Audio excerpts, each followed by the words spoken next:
ఎవడును నీ కిరీటమును అపహరింపకుండునట్లు నీకు కలిగిన దాన్ని గట్టిగా పట్టుకొనుము. ప్రకటన గ్రంథము 3వ అధ్యాయము 11వ వచనము. సాతానుడు అనగా దుష్టుడు నిన్ను బహుమానం పొందకుండా చేస్తున్నాడు. నీ కిరీటాన్ని దొంగిలించాలని చూస్తున్నాడు. శోధన సహించి ఓర్పు కలిగి నీకున్న విశ్వాసాన్ని గట్టిగా పట్టుకున్నప్పుడు మన రక్షణను మనం కాపాడుకొనిదము. అనగా అంతము వరకు సహించినప్పుడు రక్షింపబడతాము.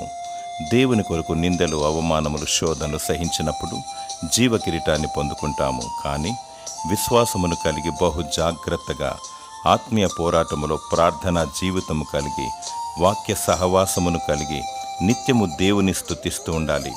యేసే ప్రభు అని ఒప్పుకోవాలి.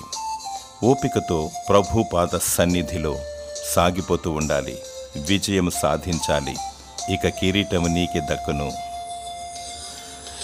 దేవుడు నిన్ను ప్రేమించి విశ్వాస జీవితములో విజయము దయచేయునుగాక. ఆమేన్.